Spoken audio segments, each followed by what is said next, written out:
Halloween Horror Nights at Universal is a massive event in Orlando, Hollywood, Singapore, and Japan. HHN brought in $575 million in 2022 alone. The event becomes bigger and bigger each year, always creating new horror houses and ways to scare its guests. But how did this event get so big? Well, for our answer, we have to go back to 1986. Hey guys, before we continue, I just wanted to give a quick shout out to my friends over at the New Friends podcast. Scott, I do Creators United with him, but you might not know Chris, and you might not know Sarah and Mary and Nick. Nick owns Sandpiper Vacations, and I'm not sponsored by them, so I can't talk much about that business. Mary barely shows up to the podcast, so don't really want to talk about her. Chris, as you're seeing on the screen, is becoming a woman, a very large one at that. So listen to the New Friends podcast and listen to Chris's weight gain. And no, seriously, I wanted to give a shout out to this show because they're very funny. I listen to them every week. Listen to After Dark every week. Go follow them on twitch.tv/NNF podcast and just listen to every episode. Our story begins in Hollywood, California, 1986. During this time, Universal Hollywood had a slow season in the fall. To try and change this, Universal borrowed an idea from Knott's Berry Farm. Knott's Berry Farm has had an event called Knott's Scary Farm since 1973. This unique event integrated haunted house mazes and roaming scare actors in a theme park. The event is a huge success for Knott's Berry Farm, and Universal wanted something similar. They came up with the concept for a new Halloween event. Halloween Horror Nights would begin on October 31st and run through November 2nd. The price of admission was $14.95, and it would feature 8 shows: Adventures of Conan, Welcome to My Nightmare Laser Show, Monster Magic Show, Tarot Card Reading, Medicine Show, Escape Artist, and a Fortune Teller. The event would also feature the Terror Tram, the #1 attraction of the event. The Terror Tram featured volunteer scare actors that would jump out of the tram and scare visitors. Unfortunately, tragedy struck on October 31st. A volunteer actor named Paul Brooks was hiding among mannequins on the tram tour route. 20-year-old Paul Brooks worked in merchandising at Universal. He worked at a booth near the entrance of the park selling toys and serving as assistant manager.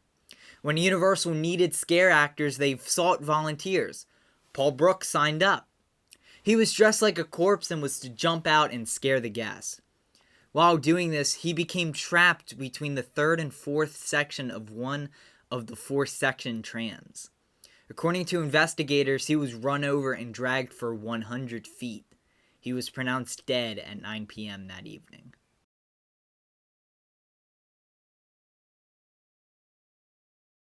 Investigations then began, and it was found that nothing was wrong with the tram and that the tragic death occurred because of an excited actor.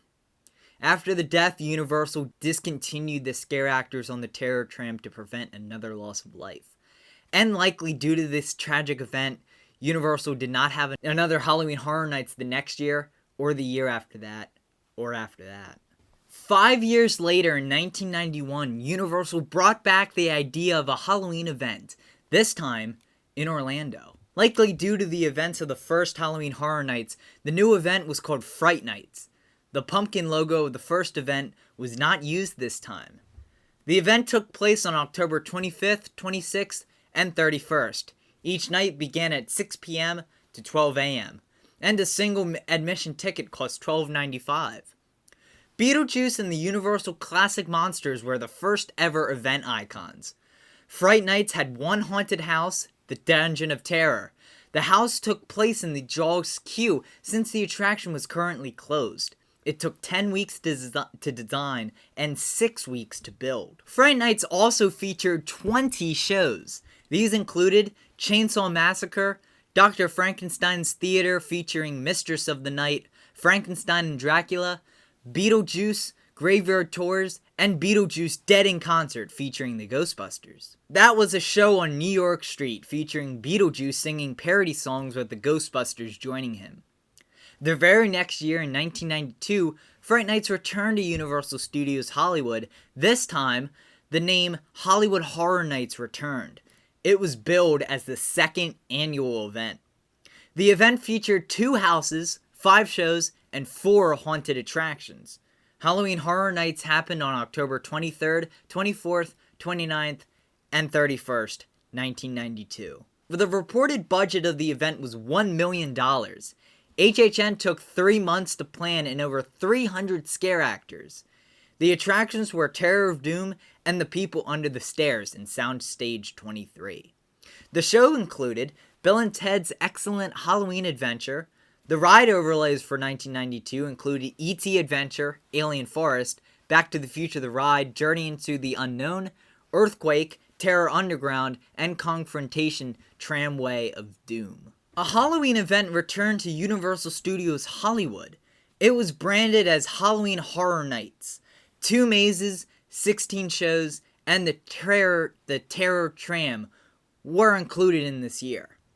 Reviews and sales were great for the second year, so HHN returned in 1993. This time, the event was expanded to 7 nights: October 15th, 16th, 22nd, 23rd, 29th, and 31st.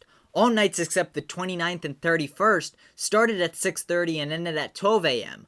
On the 29th and 31st, HHN ended at 12:30 a.m. The Bates Motel returned, and a new section named Nazerman's opened. This location would return every year with different themes until 2007. The Bill and Ted Show returned as well. The 4th HHN took place on October 14th, 15th, 21st, 22nd, 28th, and 31st, 1994. This year was the first year a scare zone was present. The scare zone was called Horrorwood and was located in the Hollywood section of the park. The 5th HHN took place in 1995. A second event icon was introduced, the Crypt Keeper. 2 scare zones located in Hollywood and Amity, which featured many shows and haunted houses over the year, were featured. The Dungeon of Terror returned, but this time in the Earthquake queue, since Jaws was in operation. This section of the Earthquake queue would host many houses. HHN 6 took place on 15 nights in 1996. The Crypt Keeper returned as the event icon and hosted his own house and parade called Festival of the Dead Parade. In 1997, HHN 7 took place on 17 nights, starting at the beginning of October and ending at the beginning of November. The event icon was a small green dragon named Igor. He was featured on merchandise, the poster, and commercials. HHN 7 featured 450 scare actors. The next year, in 1998, HHN returned as always. HHN 9 featured the first 3D haunted house in HHN history. The icon was a character named Imhotep. Imhotep had his own house and was featured in the storyline of the event that told his backstory. HHN returned to Hollywood 5 years later in 1997. This time only a few mazes and shows like Monster Aquarium, Crypt Keeper Vault, Film Vault, Creepy Animals, and Bill and Ted's Excellent Halloween Adventure were present. HHN 10 was a big event in 2000. For the first time ever, the event icon was an original character. That character was Jack the Clown. Not afraid of the dark? You don't know Jack.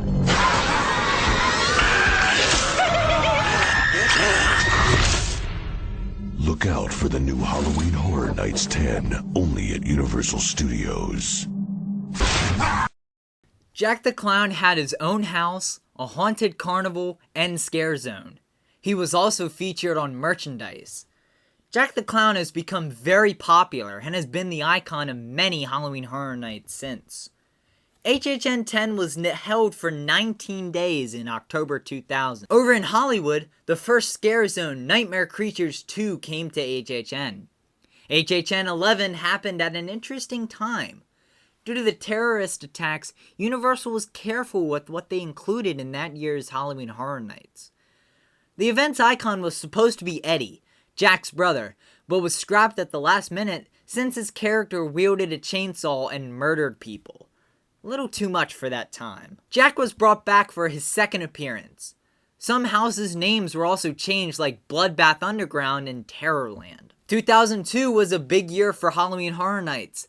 The event had outgrown Universal Studios and was now located in Islands of Adventure. The event, named Islands of Fear, featured 5 haunted houses, 6 scare zones, 3 shows, and a dance party area. The event ran for 21 days and was filmed for a Travel Channel documentary called The Art of the Scare. The documentary filmed the houses and gave information on the event. The icon was the caretaker, but he was not supposed to be. Originally, Cindy, a demented little daughter of Paul Bearer, was supposed to be the icon. The story of the event was that every land would be ruled by her playthings, but due to child abductions in Orlando, Cindy was scrapped, and Paul Bearer's character became Albert Kane. Cindy later returned to HHN as the caretaker's daughter in the 2009 HHN. Islands of Adventure had a few slow years after opening in 1999. Halloween Horror Nights proved to be successful in Islands of Adventure and returned in 2003. 2003's icon was the director. All of the houses were sets of the director's movies, and he hosted his own stage show. A house called Severe Fear was planned to be held in the Carnage Warehouse, a building built a year before to host HHN houses. This building was used until 2006. 2004 was a huge year for HHN. This year, Universal decided to have Halloween Horror Nights at both Universal Studios and Islands of Adventure. The event ran for 18 nights and had 7 houses, 4 scare zones, and 1 show and parade. Sound stages, Carnage Warehouse, New York, and Seuss Backlot were used. 2005 Halloween Horror Nights Tales of Terror was located in just Islands of Adventure again. Tales of Terror was the first time that HHN had an overarching story. The storyteller was the icon and the main character of the event. In 2006, Tales of Terror was awarded Best Halloween Event by Amusement Today. Also in 2006, HHN Sweet 16 took place. It moved back to Universal Studios and featured 4 event icons: Jack the Clown, caretaker, director, and storyteller. The icons were featured in remakes of some of the greatest houses in HHN history, like Psycho's Scarapy, Maximum Madness, Scream House The Resurrection, All Night Die-In Take 2, Dungeon of Terror, The Arrival, and Sweet 16 Director's Cut. Hollywood Horror Nights also returned to Universal Studios Hollywood for the first time in 6 years. The icon was the director. The Terror Tram also returned, and it featured 2 mazes, 5 scare zones, and 5 shows. In 2007, more IP was introduced to HHN. Characters like Freddy Krueger, Leatherface, Jason, and Rocky Horror Picture Show, Scream, and Walking Dead had houses and shows. The next year in 2008 brought the biggest HHN up to that point. It had 8 mazes and 6 scare zones. The icon was Bloody Mary. Halloween Horror Nights 2009 introduced The Usher. The theme of the event was an old movie theater, which The Usher takes care of. Characters from Child's Play, Saw, and The Wolfman also made appearances in houses and scare zones. To celebrate the 20th anniversary of HHN, the theme was fear. Each icon of the event represented something that makes up fear. Jack was chaos, caretaker was death, the director was sacrifice, and the storyteller was legend. The Usher was vengeance. Universal also brought back some best and fan-favorite houses this year. The event ran for 25 nights. Halloween Horror Nights expanded internationally to Universal Studios Singapore in 2011. HHN 1 ran for 7 days and had 2 mazes, 4 scare zones, and 1 show. The very next year, HHN would come to Universal Studios Japan in 2012. HHN1 only had 2 mazes and 1 scare zone. From what I heard, HHN Singapore is much bigger than Japan's and is kind of more like the US events, but a lot of locals tend to go to that one. HHN Hollywood saw the debut of Rob Zombie's House of a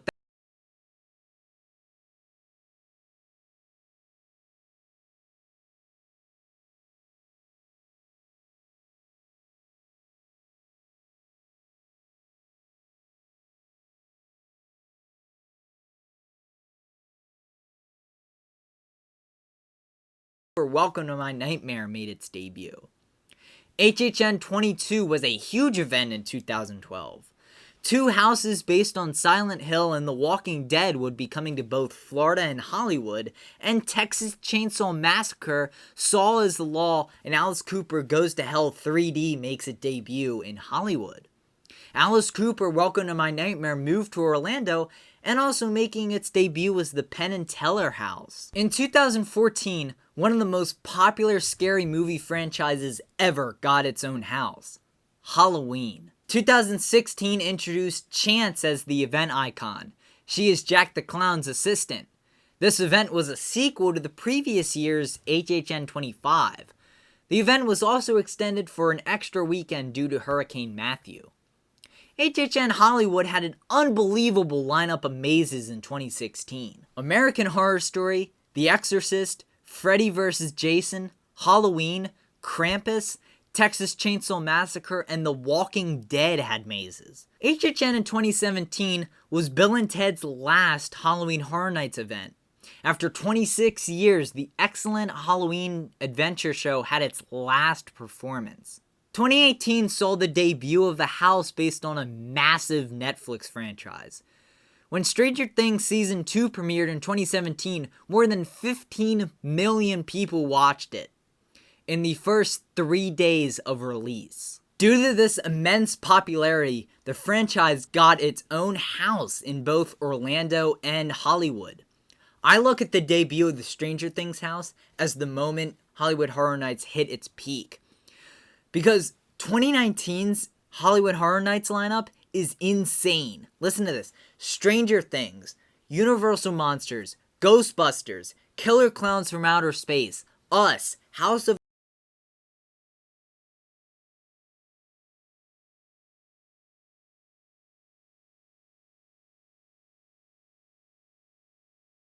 mentioning the scare zones. The scare zones were insane as well.